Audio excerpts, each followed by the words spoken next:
Nous sommes lundi 29 avril de l'année 2024. Très heureux je suis de vous retrouver pour la présentation de ce Flash Info. On démarre par cette information. Médecins sans frontières MSF a célébré le jeudi 25 avril 2024 la journée mondiale de la lutte contre le paludisme. Les manifestations officielles se sont déroulées à Dassari, un arrondissement de la commune de Materi dans le département de l'Atakora. En marge de cette célébration, MSF, en collaboration avec la direction départementale de la santé de l'Atakora et le programme national de lutte contre le paludisme PNLP, a organisé à Dassari une rencontre pour susciter l'engagement de plusieurs acteurs dans la prévention et la prise en charge du paludisme.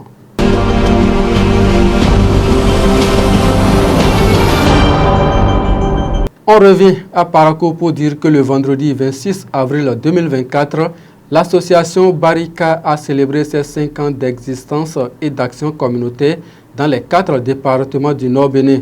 Les manifestations officielles se sont déroulées au siège de l'association au quartier Amawouyon dans le 3e arrondissement de la ville de Parakou. L'occasion était saisie pour présenter aux participants les grandes activités, les perspectives, la mission et la vision de l'association.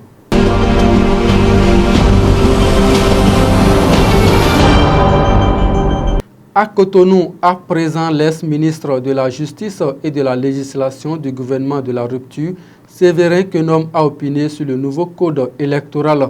C'était à l'occasion du colloque organisé par l'Église catholique sur le nouveau code électoral adopté par l'Assemblée nationale et promulgué par le chef de l'État Patrice Talon en mars 2024.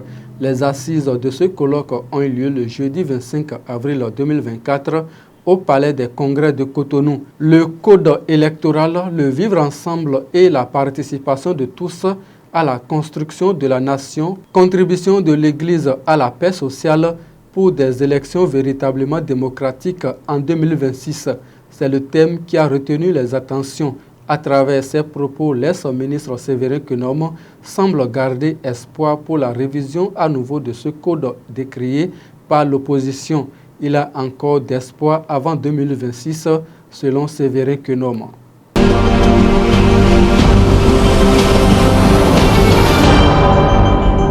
Évolution dans le dossier violence électorale commise en 2021. Selon le média PIS FM, 42 personnes encore détenues dans cette affaire ont été jugées le vendredi 26 avril 2024. Les chefs d'accusation sont entre autres atteinte à l'exercice du droit électoral, non-dénonciation des activités de nature à nuire à la défense nationale, trafic de munitions, incitation à la commission d'actes terroristes, attroupement interdit.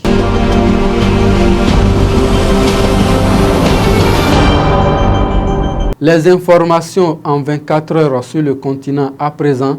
Coup de tonnerre en RDC, le procureur général près de la Cour de cassation a ordonné dans la nuit du 27 au 28 avril 2024 à l'un des 2 procureurs généraux de Kinshasa l'ouverture d'une information judiciaire à l'encontre du cardinal Fridolin Ambongo, archevêque de Kinshasa et membre du cercle très restreint du pape François.